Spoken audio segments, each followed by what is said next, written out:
Grabe, sobrang overwhelming hanggang ngayon. Sige na po. Overwhelming pa rin. Sobrang, actually, hindi ko in-expect. Lagi akong tinatanong, like, do I do it ba for, you know, do I treat it as a competition? Kasi the festival is technically a competition. Pero, never ko iniisip yun ito yung ginagawa ko yung mga projects ko. So parang, especially with this one, no? Yung context kasi ng film na to, sobrang personal siya kay Direk JP. So, sobrang personal film siya. And, ang laking bagay nung mapagkatiwalaan ka ng ganong klaseng storya ng isang writer-director.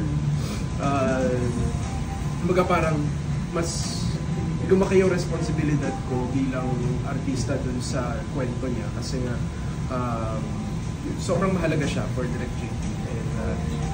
Siyempre, medyo naisip ko din na, you know, you wanna tell this story the way that Direk JP wants to tell it.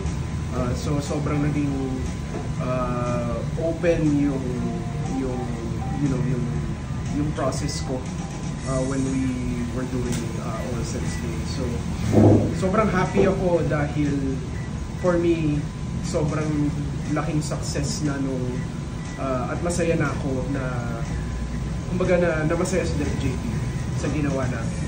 Yun pa lang on its own, okay na ako eh. But then, you know, during awards night, when we were, konti lang kami nun eh, dun sa table, sobrang hindi kami nag-expect na we were just there to celebrate with everyone. Yeah. Pero ang ending, nanalo si Direk JP din, Best Director. So, sobrang tuwan-tuwa kami. That, yun, just goes to show na talagang pagka binuhos mo yung puso mo sa isang kwento, ay malayong mararating at maraming makaka-relate. Speaking of pagbuhos, parang wala kang, may pahinga ka pa ba? Congratulations din kasi galing mo sa liwanag. Salamat. So, pahinga, ayun nga eh. Recently, I was very blessed to be able to, you know, work in different platforms. 3 platforms. Yeah, movie, yun nga eh. theater, and series, streaming on Netflix, yeah. Kumaga parang nag 2023 all over again ako. Parang kasi yung nangyari noong 2023, parang all platforms, all mediums ginawa ko. So parang nauulit this year, and I'm so glad kasi sobrang nakaka-energize siya as an artist to be able to work with different people, very different platforms as well. Pero syempre, mahal ko yung ginagawa ko eh. So, even though nakakapagod siya, nakaka-fulfill naman. So, yung pahinga, hanggat, saka ko na iniisip, basta masaya naman at fulfilled yung artistry ko at yung passion ko, okay na ako doon. Pero namimili ka pa ba? Ako, ever since, lagi akong basta I feel, I resonate and I feel strongly for the character in the script. Okay.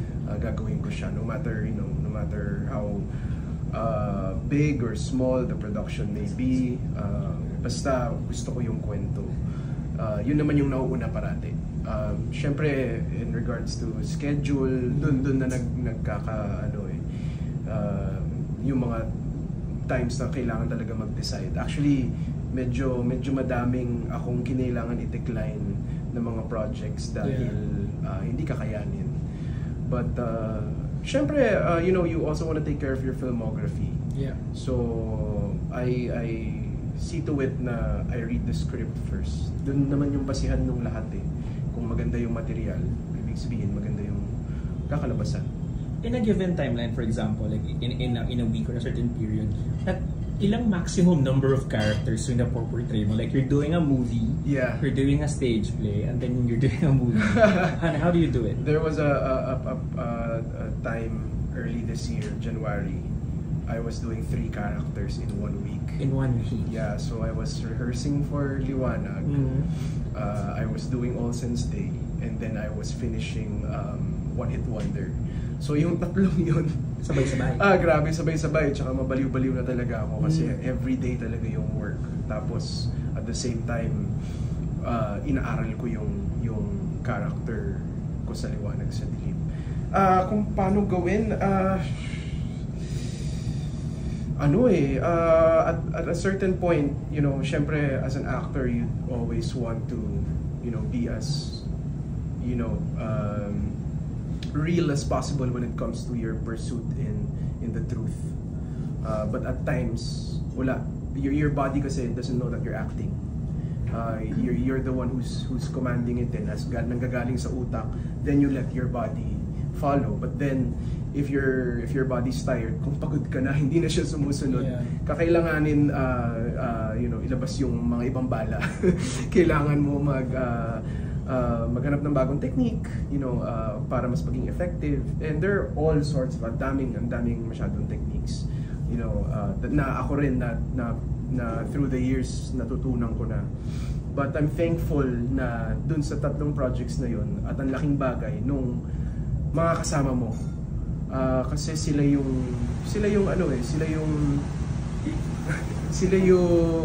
you know, acting is especially Liwanag sa Dilim as an ensemble.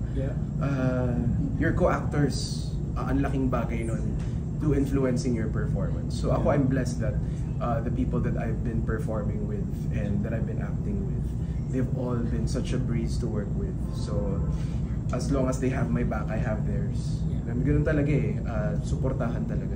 After Tick Tick Boom, Liwanag sa Dilim is pang ilan mo ng stage play? It's my second pa lang. Yeah, would you say that you're at home now sa theater? Syempre, I wouldn't say that it's home base for me. Wala pa sa ganong level in terms of comfort. Okay. Especially ito, though this is my second, this is my first time performing with an ensemble. Yeah. So 20 plus actors kami, and it's so different compared to Tick Tick Boom. Kasi Tick Tick Boom, it's much more intimate. We had a lot of time. Actually, when we would look back at it nga, we would say na medyo over-rehearsed kami nung Tick Tick Boom kasi ang dami ng pinuntahan nung rehearsal stage pa lang. Pero ito, my gosh, ang dami kong, and halos ka-eksena ko halos lahat eh. So, ang dami kong mga taong kailangan aralin kung paano sila magtrabaho, yung work ethic. I would have to connect with them in a certain way. So, very pa rin siya, bago pa rin siya sa akin. But yeah, I'm easing into it. I would say Liwanag in compared to Tick Tick Boom, it's not as heavy emotionally. This is more actually mas yung technical and comedic timing yung na-enhance ko as an actor here.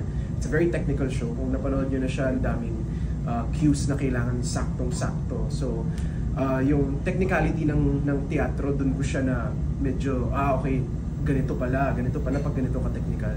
Yung Tick Tick Boom kasi parang, sige, perform. Yeah, bahala ka, ikaw mag-command nung timing. Ito, I had to fit into the timing of the show. So, that's something that I'm still learning as we're doing the shows. But ayun. Yeah. You're coming up with sorry. Kaya guys, sorry. Dire-diretso na. Kuya Boy. Sorry. Then, Galil, in spite of your busy schedule, parang kayo busy ni Gabi. Oo, grabe. Pumasok nito sa bahay. Oo, my goodness. Pinag-usapan pa lang natin yun before. Yeah, so kamusta naman? Ayun. At in-inform ka ba niya or hindi mo rin yata alam? Merong talaga, may hint as well. So that's coming soon this month. And I just really want to say thank you to everyone who's been very supportive of what I've been in this year. I'm super thankful, and to you guys also thankful. I'm so very thankful to each and every one of you. Salamat, and see you in the theaters and on your TV screens and in the movie houses. Kaya habol ako ng isang question. Yeah. Napanood mo ba lahat ng entries ng Cinepanalo? Unfortunately, hindi ako masyadong nakanood dahil nga sa schedule. So, but hypothetical question, if you're not in there, if Olsen stays not in there, who do you think should win Best Actor? I was actually tied with JP If wala, sige. But hindi ko napanood yun. Okay, hypothetically, I think I've seen the clips. I wasn't able to see the movie, but I know ang hirap ng pinagdaanan niya si JC sa Journeyman. I can relate kasi I was part of a boxing film, Kid Kula Fu, before. Yeah. Ako supporting actor lang ako noon, pero grabe yung pagod na dinanas namin noon in shooting that film. That alone, the effort that JC put into the role, that alone I think is deserving of an award. Okay. Thank you.